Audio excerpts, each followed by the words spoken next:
انا انزلناہ، ہم نے اس قرآن کو لیلۃ القدر میں اتارا. اور کیسی کتاب، جلالت والا کلام ہے، جلیل کلام ہے، لیکن اللہ نے امت کے سینوں میں محفوظ کر دیا. سوال یہ پیدا ہوتا ہے کہ کیسے محفوظ ہو گیا؟ کیسے محفوظ ہو گیا؟ یہ امت تو کمزور امت ہے. عزیر علیہ السلام کے بیٹے جتنے مضبوط تھے، یہ امت میں کوئی اتنا بھی مضبوط نہیں ہے. مگر یہ کلام کیسے یاد رہ گیا؟ یہ کلام کیسے محفوظ رہا؟ یہ کلام جو انتہائی جلیل ہے کیسے آسان ہو گیا؟ اللہ تعالیٰ قرآن کریم میں فرماتا ہے فَإِنَّمَا يَسَّرْنَاهُ بِلِسَانِكَ، اے محبوب ہم نے اس قرآن کو آسان کیا. آسان کیا، آپ کی زبان مبارک سے آسان کیا. آپ کی زبان مبارک سے آسان کیا.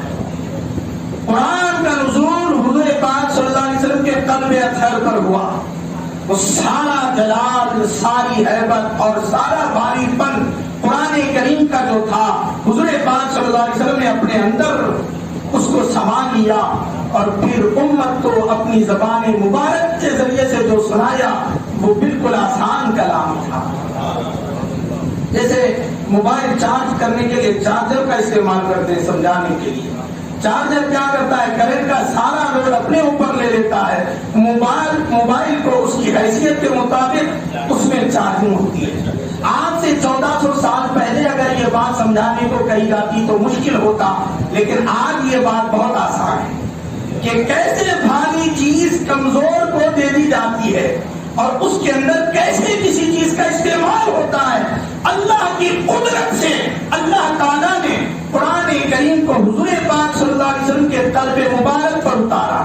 حضور پاک صلی اللہ علیہ وسلم کے تصدق سے یہ کلام اس امت کو نصیب ہوا.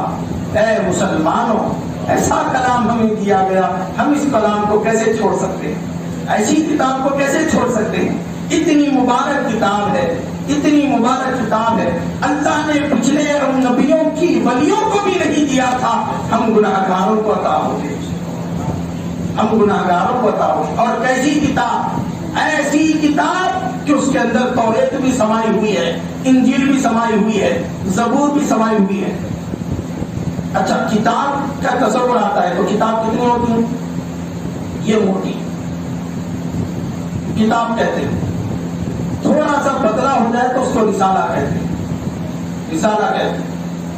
بچوں کو جو دیتے ہیں شروعات میں، جو پڑھنے کے لیے بچوں کو جو دیتے ہیں وہ چھوٹے رسالے دیتے ہیں، کیونکہ معلوم ہے بچہ ہے کتاب نہیں اٹھا سکتا. چھوٹے رسالے دیتے ہیں. وہ رسالے پکڑ پکڑ کے کبھی پھاڑ دیتے ہیں، کبھی کچھ کر دیتے ہیں. اس کے بعد پھر ان کو کتاب دیتے ہیں. پھر وہ کتاب میں بھی کچھ لکھنا، کرنا، پھاڑنا، چلنا سب رہتا ہے.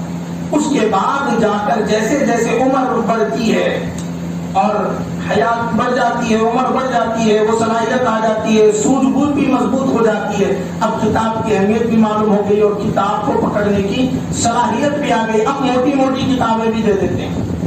موٹی موٹی کتابیں بالکل اسی طرح سمجھانے کے لیے.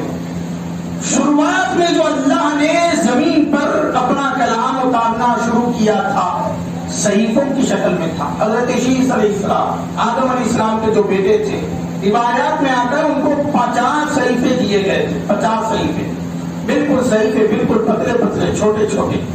کیونکہ یہ سنبھالنا کوئی آسان بات نہیں تھی. اللہ نے پہلے اس کا عادی بنایا، اس کے بعد جا کر آگے جا کر کتابیں دیں تو پھر اس میں توریت ملی، زبور ملی، انجیل ملی. لیکن رب جانتا تھا کہ یہ توریت پھر ابھی، چونکہ ابھی کتاب تو لیے ہیں لیکن ابھی عقل اتنی مضبوط نہیں ہوئی، اس میں پھر کچھ لکھنا مٹانا شروع ہو گیا، حرف و تبدیل شروع ہو گئی.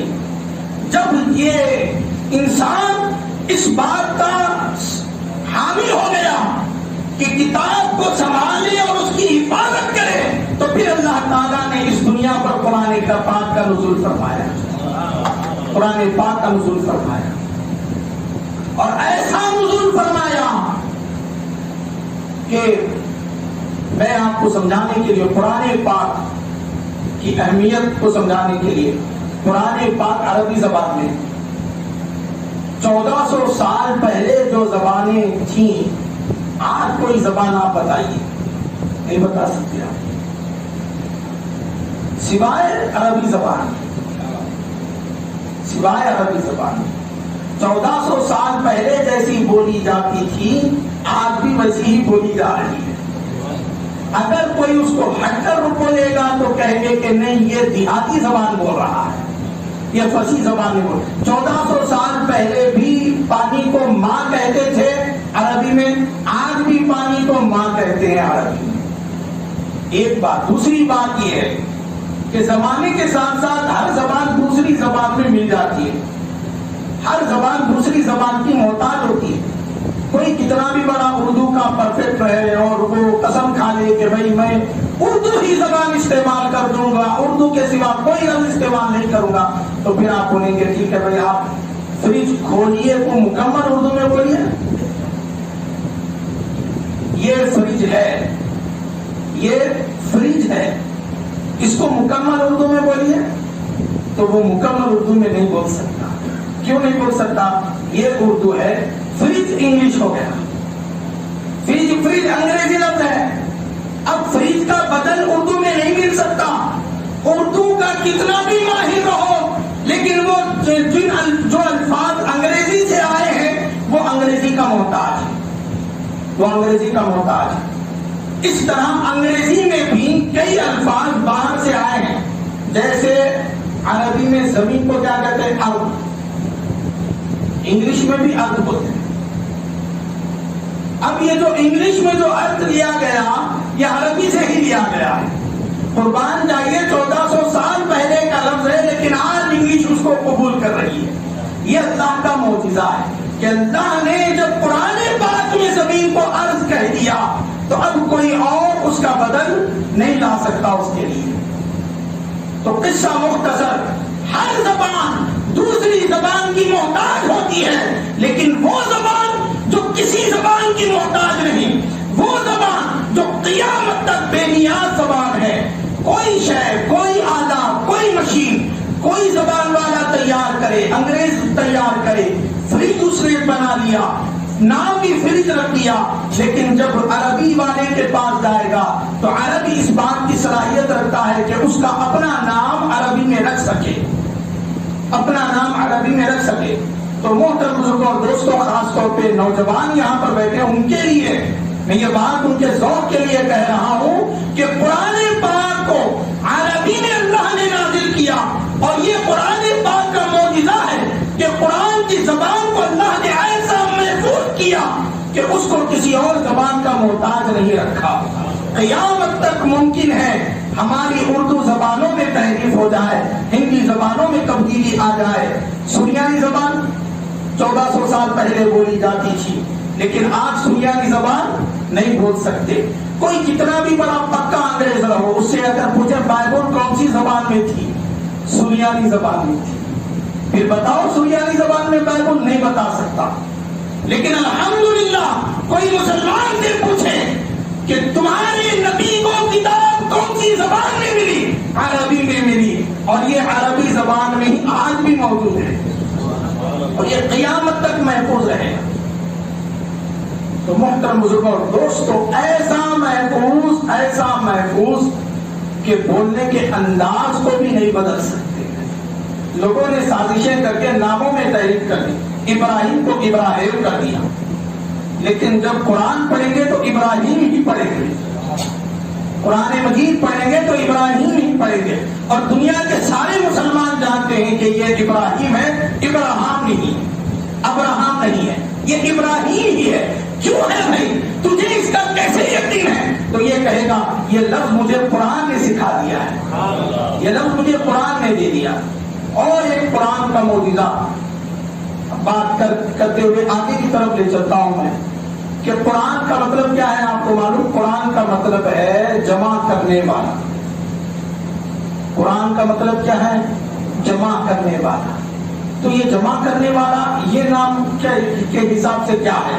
اس کے حساب سے یہ ہے کہ پہلے زمانے سے لے کر آنے والے زمانے تک جو کچھ ہے وہ سارے علم کو قرآن نے جمع کر لیا ہے، قرآن پاک نے جمع کر لیا، حتیٰ کہ حضرت علی کرم اللہ تعالیٰ وجہہ الکریم نائب رسول، امیر المومنین، داماد رسول، والد حسن و حسین رضی اللہ تعالیٰ عنہم اجمعین، مولا علی مرتضیٰ فرماتے ہیں اگر میں سورہ فاتحہ کی تفسیر لکھوں اللہ کی قسم 70 اونٹوں کو بھر سکتا ہوں، صرف سورہ فاتحہ کی تفسیر، 7 آیتوں کی تفسیر کو 70 اونٹوں پر بھرنے کا دعویٰ فرماتے ہیں حضرت مولا کائنات علی المرتضیٰ علیہ، اور ایک مقام پر فرماتے ہیں اگر میری سوئی بھی گم جاتی ہے میں اسے قرآن سے تراش کرتا ہوں۔ سوئی گمی کس کی؟ مولا علی مشکل کشا کی، لیکن فرماتے ہیں وہ کہاں ہے؟ قرآن میں لکھا ہوا ہے۔ ارے سوئی آج گمی ہے، قرآن پہلے نازل ہوا تھا، کہاں ہے؟ آج ہے۔ لوگ پوچھتے ہیں قرآن میں غوث پاک کہاں ہے، غریب نواز کہاں ہے؟ ارے قرآن میں غوث پاک بھی ہے، غریب نواز بھی ہے، ڈھونڈنے والوں کا کام ہے، انہیں مل جائے گا، سب کچھ مل جائے گا، بندے نواز بھی مل جائیں گے، قیامت تک آنے والے ہر ولی کے حالات ملیں گے، لیکن نظریں ہونی چاہیے، وہ نیت ہونی چاہیے، وہ قلب کا صفایا ہونا چاہیے۔ اللہ نے اس کے اندر علم کو جمع کر دیا۔ اور ایک وجہ جو قرآن کو قرآن کہا گیا، جمع کرنے والی کتاب، اس کا مطلب کیا ہے؟ اس کا مطلب یہ ہے دوستو کہ بھائی دیکھیے ہم انسان ہیں، ہم لوگ ہیں انڈین، ہندوستانی ہیں، اور پھر پاکستانی ہیں، اور کچھ لوگ امریکہ میں رہنے والے، کچھ لوگ لندن میں رہنے والے، کچھ لوگ سعودی عرب میں رہنے والے، کچھ لوگ کہیں کے رہنے والے، کچھ لوگ جنگل میں بھی رہنے والے۔ ہر انسان کے علاقے کے حساب سے اس کا رنگ الگ ہوتا ہے، اس کی زبان الگ ہوتی ہے، اس کی سوچ الگ ہوتی ہے، اس کے جینے کا طرز اور طریقہ الگ ہوتا ہے۔ جی جیسے شادی کے طریقے ہمارے پاس ہیں، رسم و رواج، وہ سعودی عرب میں نہیں چلتے ہیں، وہاں پر وہ کلچر نہیں ہے، وہاں پر الگ کلچر ہے۔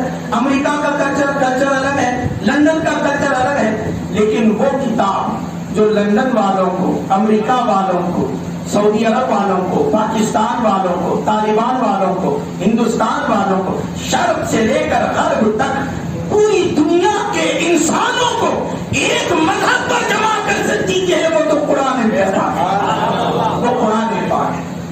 سعودی والا بھی وہی قرآن پڑھتا ہے جو ہندوستانی پڑھتا ہے، امریکہ والا بھی وہی قرآن پڑھتا ہے جو ہندوستانی پڑھتا ہے، لندن والا بھی وہی قرآن پڑھتا ہے جو ہندوستانی پڑھتا ہے۔ جب قرآن ملا تو قرآن کے اندر وضو ہے تو امریکہ والا بھی ویسا ہی وضو کرتا ہے جو ہندوستانی کرتا ہے، لندن والا بھی ویسا ہی وضو کرتا ہے جو ہندوستانی کرتا ہے۔